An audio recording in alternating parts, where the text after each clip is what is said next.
铸铁壁炉组装步骤：拆除包装后，将炉体玻璃面朝上放置。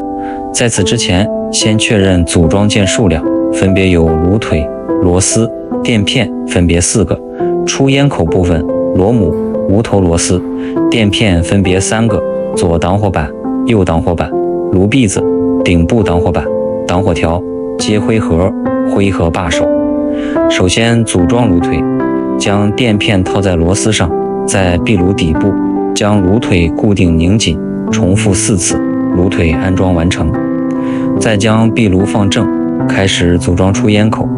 先将3个无头螺丝固定在出烟口底部，放置好，再用垫片与螺母固定拧紧，出烟口安装完成。接下来放置左右两侧挡板，安装时注意区分左右，如视频所示。